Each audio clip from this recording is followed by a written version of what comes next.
look, Serj, thanks so much for your time. Thank you. Let's start right from the beginning.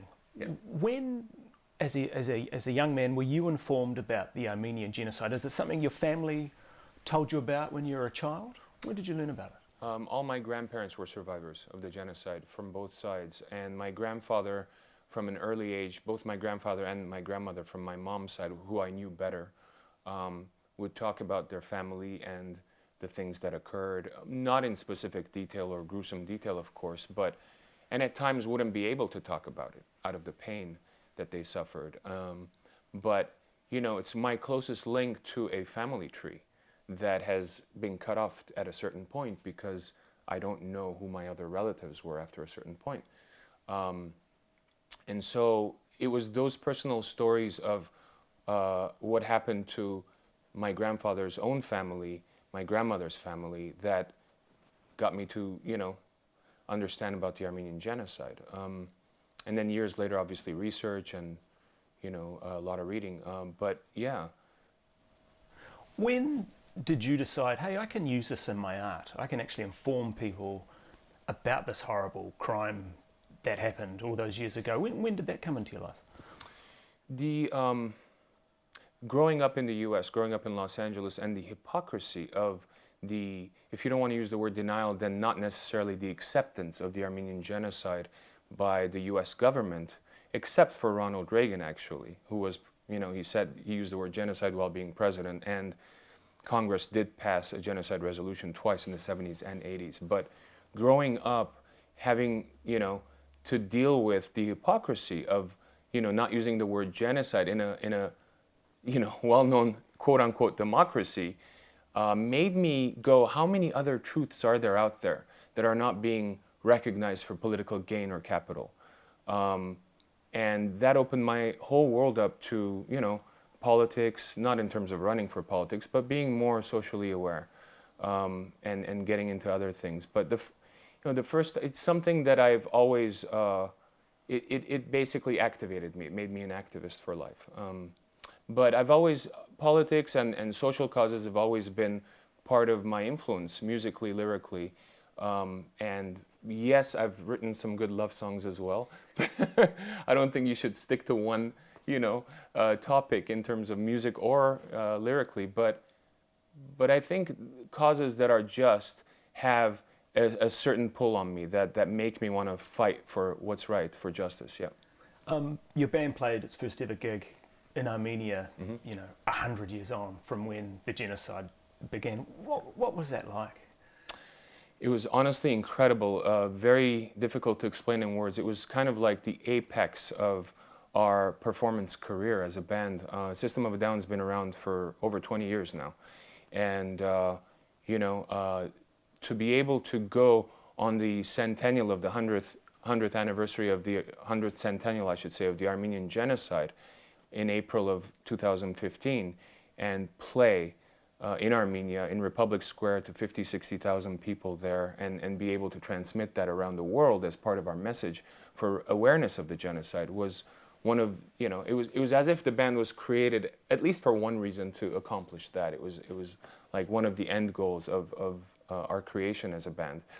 And we did a full tour that culminated in that show in Yerevan, Armenia. And we started in Los Angeles at the Forum and went to London and France and Germany and all over Belgium and Moscow. And originally the idea was to play all of the capitals that participated in World War I. But then we realized that's a lot of capitals. So we kind of cut it down to what seemed reasonable. And so we started in the US, where our home base is, and as a band. And carried on through Europe to Armenia. And along the way, we did a lot of press, talking about the need for awareness about the genocide, talking about the fact that genocides still occur today, irrespective of ad hoc UN and national organizations and the Genocide Convention of 1948, that there is no executable body or agreement among nations, UN, Security Council, or General Assembly to be able to stop and prevent a genocide, to be able to say, all right, all bets are off the table. You can't sell oil to this country because they're conducting a genocide, even if our geopolitical agendas are contrasting, you know. there is nothing like that, which means genocide still does occur, and we've seen it in our modern age, in Rwanda especially, you know, Cambodia, Indonesia, East Timor. So it's a heavy topic, obviously, but it's something that's personal to me. You know, when people say, "Oh, political," I get it. Yeah, I am very political with my music and art, but this is a personal story for me. This is my family. This is where I come from. Here we are 100 years on, and you live here in New Zealand and obviously in the United States. Yeah. Both countries don't recognise the Armenian genocide because of their links to Turkey. One a military alliance, the other is, well, it goes back to World War One and a blackmail, if you want, of Turkey saying to New Zealand as well, if a government of yours acknowledges the Armenian genocide, will stop you from from visiting your dead soldiers from World War One. Yeah. Does it? That doesn't seem very friendly to me. That doesn't seem like what an ally should say. It's blackmail in a way. Blackmail, but yeah. does it frustrate you and make course. you angry? I mean, you know, it does seem as if we're still perpetuating the genocide because we're not acknowledging it. I fully concur. I think, look, it is very frustrating, honestly. You know, because obviously, you know, Anzac is a big deal for Australia and New Zealand and the West.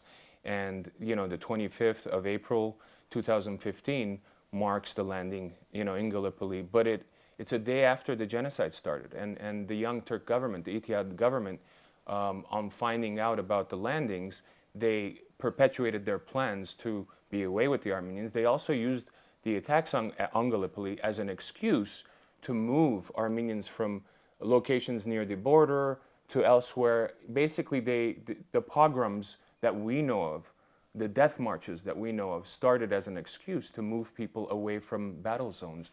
So Gallipoli has a lot, and Anzac Day has a lot to do with the Armenian genocide. The link is, you know,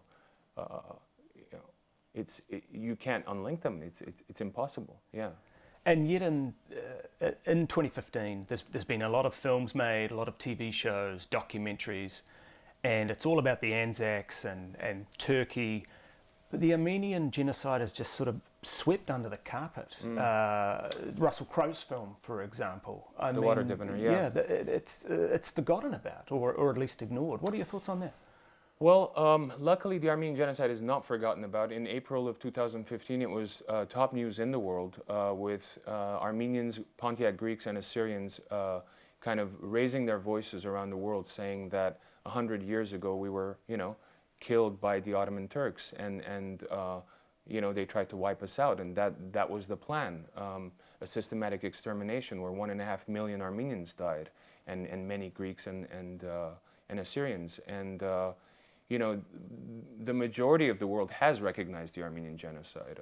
This year, the government of Germany and Austria and the Vatican officially, the Pope officially made a statement recognizing the genocide. Look, unfortunately, what's sad is that the genocide has turned into a political power play, more like political, you know, used for political capital. So Turkey will put pressure on nations like UK, like the US and New Zealand and Australia to not recognize the genocide, so that in the case of Anzac, to visit, you know, the fallen ones during World War I.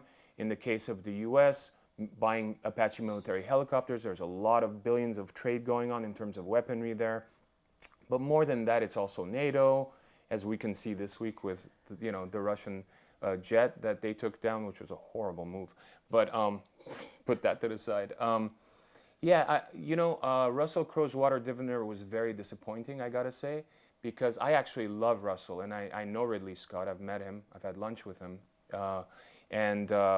you know, and I've always appreciated Russell, and I still appreciate him, and I think he tried to make a great first film, and I think he is an actual good director, but there's a lot missing in the story there. It's like writing about World War II or making a film about World War II and not mentioning the Holocaust. And, you know, so I wrote a letter to Russell actually when the film came out, because I saw it here in New Zealand, and I said that congratulations on your film, and I think you're a great, you know, first-time director, but I want you to know that your film is going to be abused for propaganda by the Turkish government, who want to give you a special award for, you know, Anzac Day, etc. and I made sure that he did get the letter. I haven't heard back, but I didn't expect to, because he, I think, I think it's dangerous when you play with history and not, outline the full story. Again, I'm not saying he did it with any negative intentions. Maybe it was, negligence. But I think there's something very important there that you can't misrepresent history to make a good film. Do you see a time, and things are beginning to change and more countries are now acknowledging it, but do you see a time when a US government will actually say, hey, we actually officially recognize that this took place? I honestly don't give a crap whether any more governments, accept the Armenian Genocide or not. I think that talks more about their ability to look at their own history correctly, more than having to do with the victims or their ancestors, as I am. Because at this point, the Armenian community around the world that has for 100 years fought for recognition has changed. We've changed our outlook and we're fighting for justice now. So we're going after Turkish courts, we're going after international tribunals, European Court of Human Rights, all of the above, to try to go after a lot of the land that was taken, a lot of the misery that and the suffering that occurred in trying to gain justice. Because running after someone for 100 years and just expecting them to turn around and finally go, okay, yeah, fine, I killed your family. What is the meaning of that without justice? And I think the quest for justice will actually create will be the precipice to create the attitudes and necessity to recognize it worldwide. There are some young Turkish historians now who are beginning to recognize, and a lot of them have put themselves in great danger. Yes. What's your opinions of those people who are actually going, well, actually our country did perpetuate this horrible tragedy? Orhan Pamuk, he won the Literary Nobel Prize, and he had mentioned the genocide. There's many Turks, ethnic Turks, that have talked about the genocide. Amazing historians, Turkish historians, Kurdish historians that have, books about the genocide. It's very brave, of course, in a society. I mean, it's brave if you live in Turkey and you have to deal with the Erdogan administration coming after you and trying to put you in jail. Elif Shafak, she's the biggest female writer in Turkey. She wrote a book called about her grandmother, and in it the grandmother turns out to be Armenian, and so they tried to put her in jail while she was pregnant, and so she, these people are extremely brave to fight against, the hypocrisy of a historical lie that still keeps on perpetuating, and unfortunately a lot of Western nations are helping perpetuate that. Not a lot, but some. And Canada, for example, and the story. The interesting thing is the following: the government of Turkey has threatened France and Canada and many other countries that have formally recognized the Armenian Genocide many years ago, and the trade between those countries has doubled and tripled since. So all of those bluffs are bluffs, honestly. What is the Turkish government going to do to the U.S. government? What is the Turkish government going to do to the New Zealand government? We have to face ourselves and say, do we want to live a historical lie as a democracy in today's world for political conveniency? I think that's hypocritical and horrible. And of course, French and Canadian troops fought at Gallipoli as well. So they've kind of set the New Zealand lawmakers maybe a little. Look, all you have to do is look into your own archives. You don't need, you don't need to go elsewhere, and it's very plain and clear. It's in the U.S. history, it was the first time that the U.S. Red Cross had passed its borders and gone to what they called the Near East at the time to help the Christian Armenian children and orphanages. My grandfather actually frequented an American orphanage in Greece, and he ended up in Lebanon, and he's got some incredible stories about that. And yeah, it's a tragic tale. For us, it's a tragic tale because it's our family history. And so we don't want it to be used as political capital around the world to deal with Turkey. Allies should be, if you're allies, then deal with each other with truth and respect, and not barter a genocide or an atrocity for another.